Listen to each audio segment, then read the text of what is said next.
Hello, my friends. It's been a very long time, and I'm so sorry for that. Today we return to our campfire and go back to our wonderful stories, though it is with a heavy heart today. Some of you have heard, but on June 3rd, my dear friend, someone I considered more a sibling than a friend, passed away. He was the person who provided me the last few stories I set up for you. My brother, Robin Dagonet Beasley. Robin's death was something we knew was coming, though we had no idea it would be so soon. 3 weeks before his passing, he was diagnosed with stage 4 cancer. We knew his time was limited, but we had no idea how limited it would be. My ardent listeners will recall that I have faced a similar loss in the recent past with my friend Matt. I considered folding into my grief and discontinuing all my podcast attempts until I found new motivation to heal. But then I reviewed my last few chats with Robin. Robin wanted nothing more than to see this show, as well as my show he co-hosted with me, Level Grinding, reach as many people as wanted to hear our voices. So I resolved to myself that folding in on myself and giving in to grief would be more a disservice to Robin's memory than anything. So my editor Andrew and I will continue forward with this show, and with Level Grinding, because making this dream come true is what Robin would have wanted more than anything. So as I did with Matt, I will read a story from Robin's favorite author, Neil Gaiman. I'm Drew Cotton, and this is Neil Gaiman's How to Talk to Girls at Parties. Stay a while and listen. Come on, said Vic. It'll be great. No, it won't, I said, although I'd lost this fight hours ago and I knew it. It'll be brilliant, said Vic. Girls, girls, girls, he grinned with white teeth. We both attended an all-boys school in South Point. While it would be a lie to say that we had no experience with girls, Vic seemed to have many girlfriends while I had kissed 3 of my sister's friends. It would, I think, be perfectly true to say that we both chiefly spoke to, interacted with, and only truly understood other boys. Well, I did, anyway. It's hard to speak for someone else. I've not seen Vic for 30 years. I'm not sure what I would know to say to him now if I did. We were walking in the back streets that used to twine in a grimy maze behind East Croydon Station. A friend had told Vic about a party, and Vic was determined to go, whether I liked it or not, and I didn't. But my parents were away that week at a conference, and I was Vic's guest at his house, so I was trailing along beside him. It'll be the same as it always is, I said. After an hour, you'll be off somewhere snogging the prettiest girl at the party, and I'll be in the kitchen listening to somebody's mum going on about politics or poetry or something. You just have to talk to me, he said. I think it's probably the road that ends here.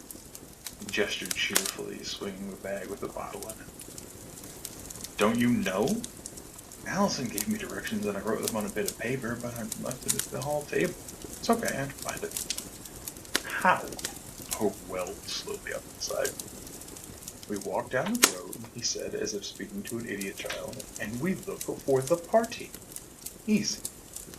I looked but saw no party, just narrow houses with rustling cars or bikes in their concreted front gardens, and the dusty glass fronts of newsagents, which smelled of alien spices and sold everything from birthday cards and secondhand comics to the kind of magazines that were so pornographic they were sold already sealed in plastic bags. I had been there when Vic had slipped one of those magazines beneath his sweater. The owner caught him on the pavement outside and made him give it back. We reached the end of the road, turned onto a narrow street of terraced houses. Everything looked very still and empty in the summer's evening. It's all right for you, I said. They fancy you. You don't actually have to talk to them. It was true. One urchin grinned from Vic and he can have his pick from the room. Nah, it's not like that. You just gotta talk. The times I had kissed my sister's friends, I had not spoken to them. They had been around while my sister was off doing something elsewhere, and they had drifted into my orbit, so I had kissed them. I do not remember any talking. I did not know what to say to girls, and I told them so. They're just girls. They don't come from another planet. As we followed the curve of the road around, my hopes that the party would prove unfindable began to fade. A low pulsing noise, music muffled by walls and doors, could be heard from a house up ahead. It was 8 in the evening, not that early if you aren't yet 16, and we weren't, not quite. I had parents who liked to know where I was, but I don't think Vic's parents cared that much. He was the youngest of 5 boys. That in itself seemed magical to me. I merely had two sisters, both younger than I was, and both felt unique and lonely. I had wanted a brother as far back as I could remember. When I turned 13, I stopped wishing on falling stars or first stars, but back when I did, a brother was what I had wished for. We went up the garden path, crazy paving leading us past a hedge and a solitary rosebush to a pebble-dashed facade. We rang the doorbell, and the door was opened by a girl. I could not have told you how old she was, which was one of the things about girls I had begun to hate. When you start out as kids, you're both just boys and girls, moving through time at the same speed. You're all 5 or 7 or 11 together. And then one day, there's a lurch, and the girls just sort of sprint off into the future ahead of you. And they all know about everything, and they have periods, breasts, and makeup. God only knew what else, for I certainly didn't. The diagrams in biology textbooks were no substitute for being, in a very real sense, young adults, and the girls of our age were. Vic and I weren't young adults, and I was beginning to suspect that even when I started needing to shave every day, instead of once every couple weeks, I would still be way behind. The girl said, "Hello?"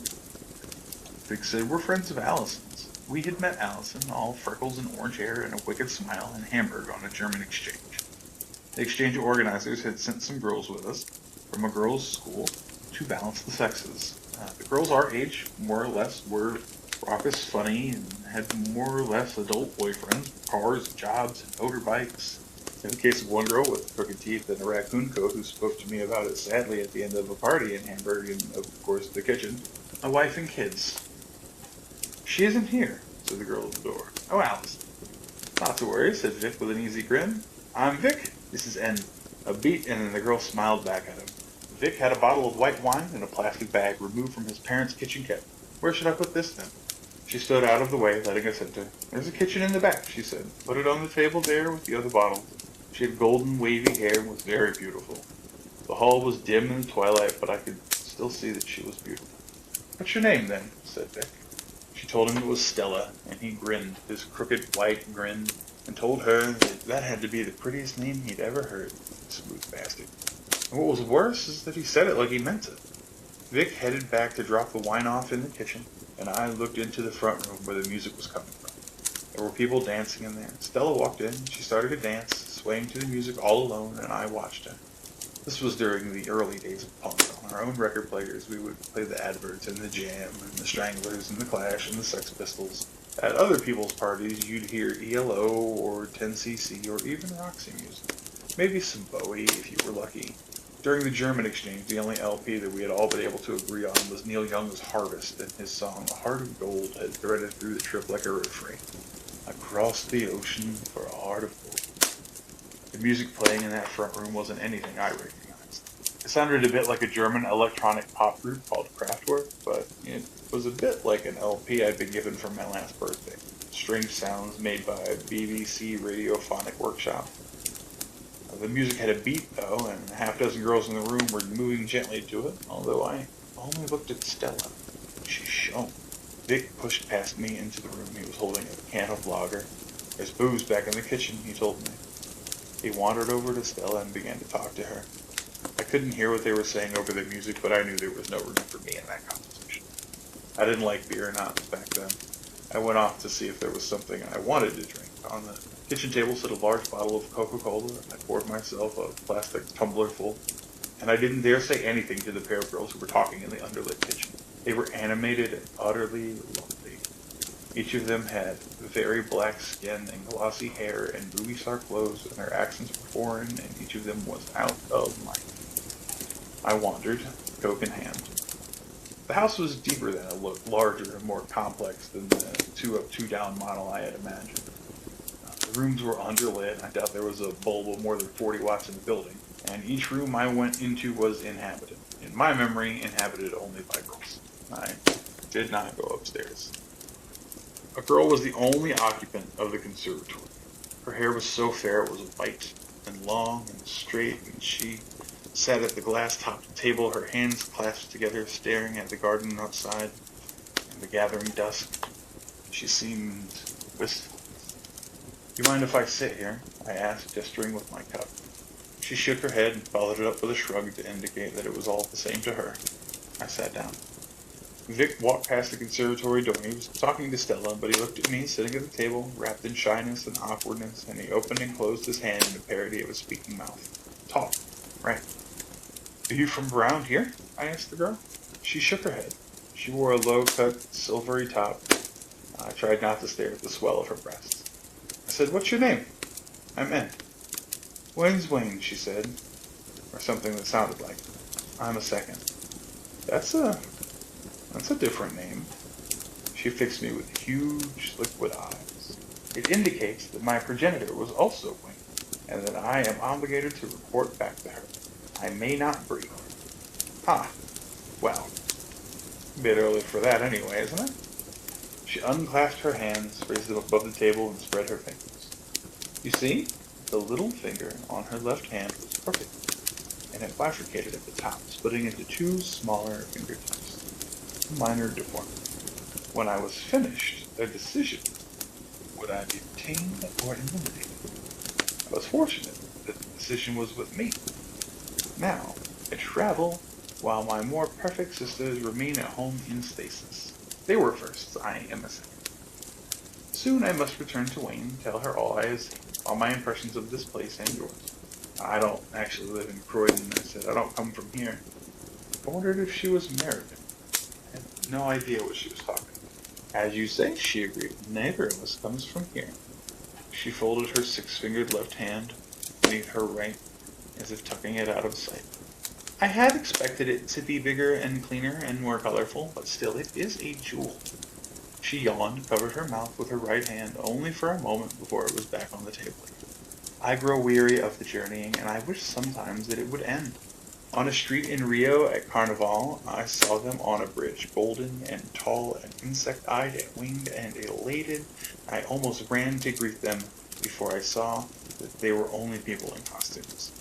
I said to Holocaust, "Why do they try so hard to look like us?" And Holocaust replied, "Because they hate themselves, all shades of pink and brown and so small." It is what I experience, even me, and I am not grown. It is like the world of children or of elves. She then smiled and said, "It was a good thing they could not any of them see Holocaust." I said, "Do you want to dance?"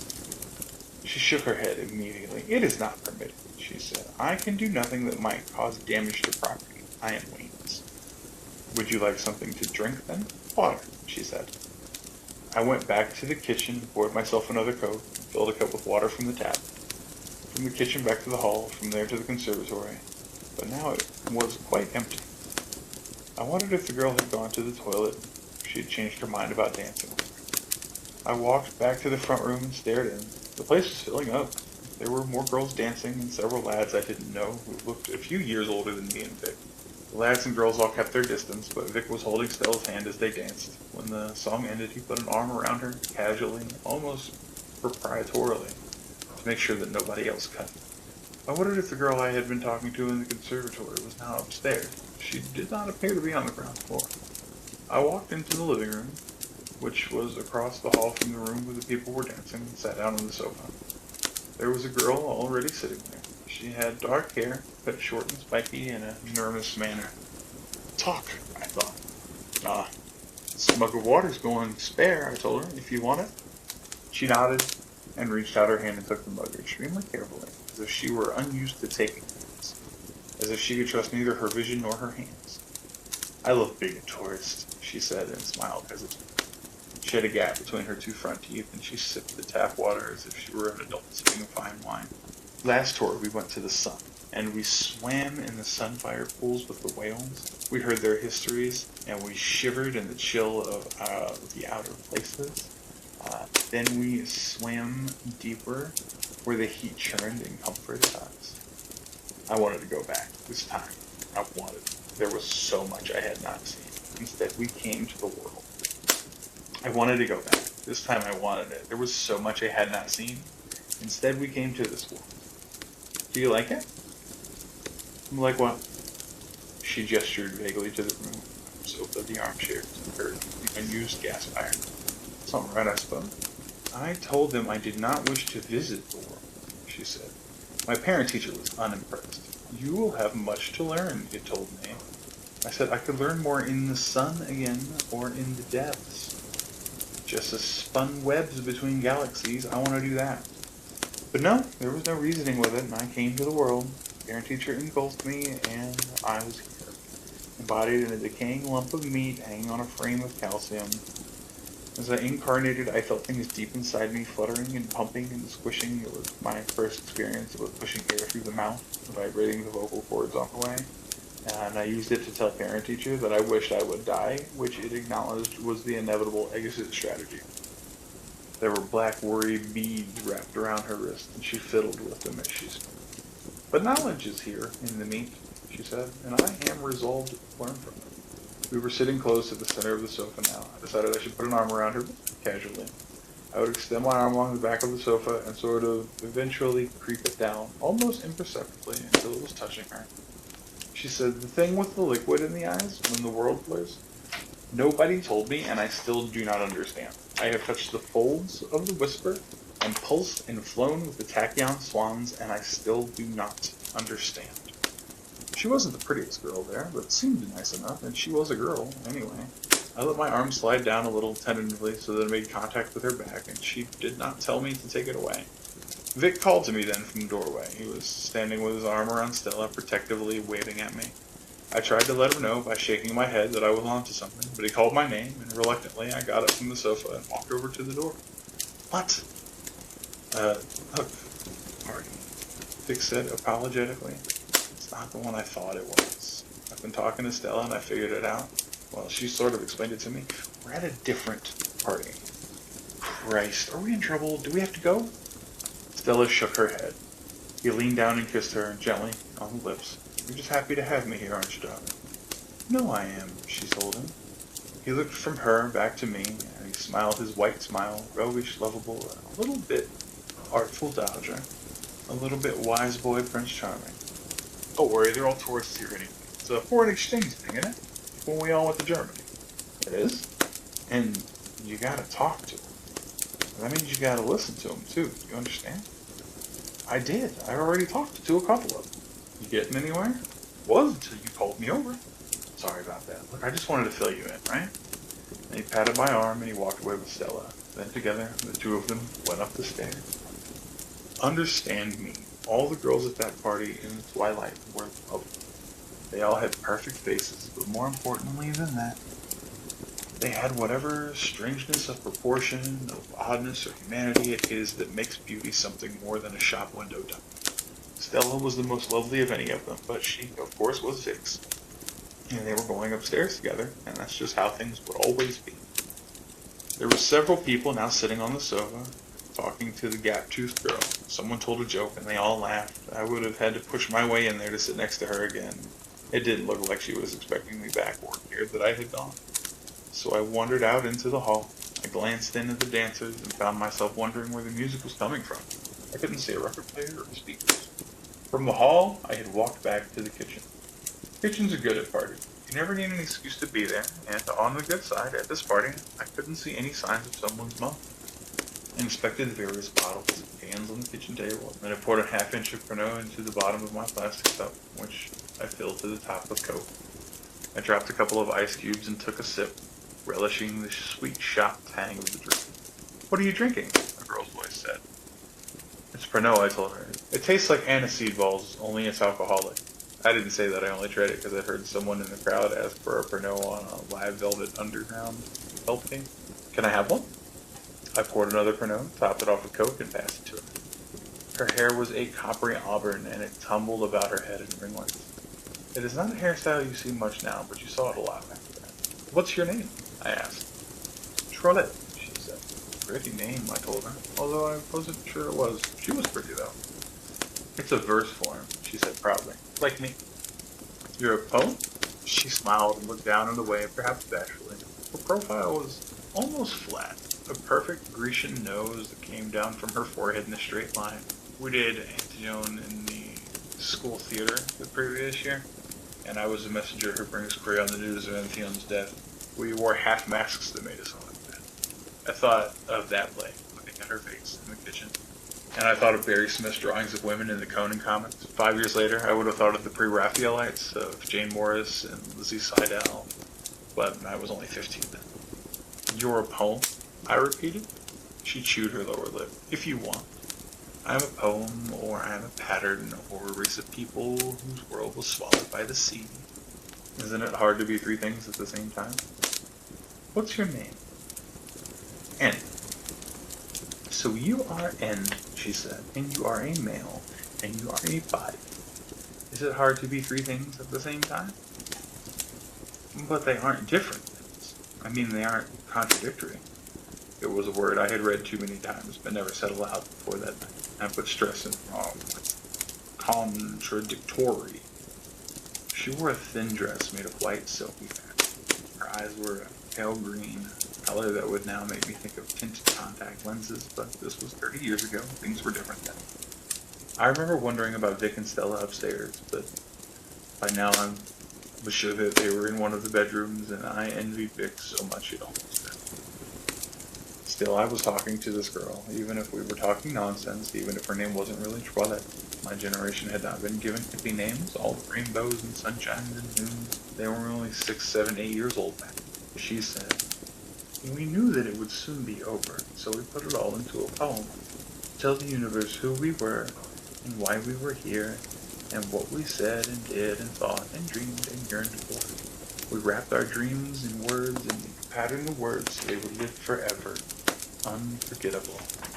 And then we set the poem as a pattern of flux to wait in the heart of a star, beaming out its message in pulses and bursts and buzzes across electromagnetic spectrums until the time when, on worlds 1,000 sun systems distant, the pattern would be decoded and read and would become a poem once again. And then what happened? She looked at me with her green eyes, and it was as if she stared out at me from her own Anthony half-mask. But as if her pale green eyes were just a different, deeper part of me. You cannot hear a poem without it changing, she told me. They heard it, and it colonized them. It inherited them, and it inhabited them, its rhymes becoming part of the way that they thought, its images permanently transmuting their metaphors, its verses, its outlook, its aspirations becoming their lives. Within a generation, their children will be born already knowing the poem, and sooner rather than later, as these things go, there were no more children born. There was no need for them, not any longer. It was only the poem, which took flesh and walked and spread itself across the vastness of the note. I edged closer to her so I could feel my legs pressing against hers. She seemed to welcome it. She put her hand on my arm affectionately, and I felt a smile spreading across my face. There are places that are welcome, said Trollett, and places where we are regarded as a noxious weed or a disease, something immediately to be quarantined and eliminated. But where does contagion end and art begin? I don't know, I said, still smiling. I could hear the unfamiliar music as it pulsed and scattered and boomed in the front room. She leaned into me. I suppose it was a kiss. I suppose. She pressed her lips to my lips, and then satisfied, she pulled back, as if she had now marked me as her own. Would you like to hear it? She asked, and I nodded, unsure of what she was offering me, but certain that I needed anything she was willing to give me. She began to whisper something in my ear. It's the strangest thing about poetry. You can tell it's poetry even if you don't speak the language. You can hear Homer's Greek without understanding a word, and you still know it's poetry. I've heard Polish poetry and Inuit poetry, and I knew what it was without knowing. Her whisper was like that. I didn't know the language, but her words washed through me, perfect, and in my mind's eye, I saw towers of glass and diamond, people with eyes of the palest green, and unstoppable. Beneath every syllable, I could feel the relentless advance of the ocean. Perhaps I kissed her properly. I don't remember. I know I wanted to. And then Vic was shaking me violently. Come on, he was shouting. Quickly, come on. In my head, I began to come back from 1,000 miles away. Idiot, come on, just get a move on, he said, and he swore at me. There was fury in his voice. For the first time that evening, I recognized one of the songs being played at the front room. A sad saxophone wail followed by a cascade of wicked chords. I man's voice singing cut-up lyrics about the sons of the silent age. I wanted to stay and hear the song. She said, "I'm not finished. There is yet more of me." "Sorry, love," Vic said, but he wasn't smiling any longer. "There'll be another time." And he grabbed me by the elbow and he twisted and pulled, forcing me from the room. I did not resist. I knew from experience that Vic could beat the stuffing out of me if he got into his head to do so. He wouldn't do it unless he was upset or angry, but he was angry now. Out in the front hall, as Vic pulled open the door, I looked back one last time over my shoulder, hoping to see Toilette in the doorway to the kitchen, but she was not there. I saw Stella, though, at the top of the stairs, staring down at Vic, and I saw her face. I saw what happened 30 years ago. I have forgotten much and will forget more, and in the end I will forget everything. Yet if I have any certainty of life beyond death, it is all wrapped up not in psalms or hymns, but in this one thing. I cannot believe that I will ever forget that moment, or forget the expression on Stella's face as she watched Vic hurrying away from me. Even in death, I shall remember that. Her clothes were in disarray, and there was makeup smudged across her face. And her eyes, you wouldn't want to make a universe angry.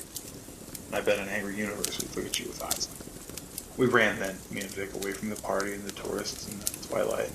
Ran as if a lightning storm was on our heels.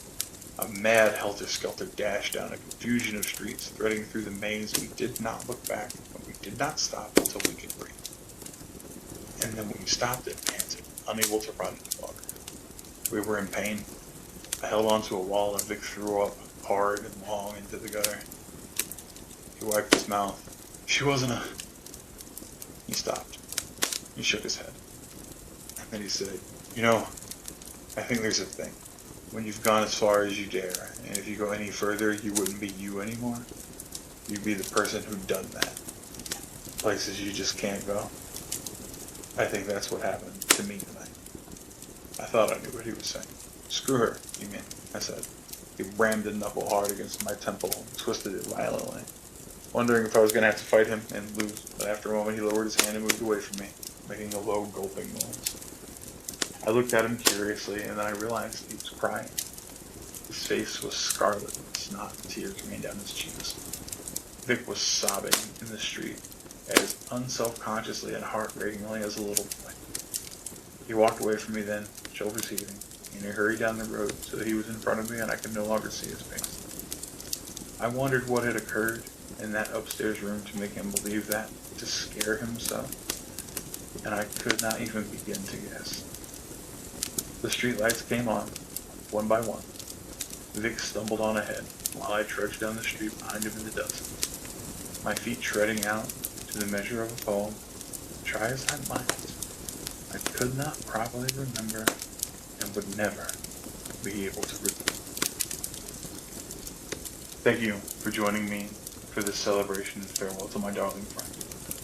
Moving on, we will post a new episode weekly, every Sunday, until we arrive at such a place that we can increase our episodes.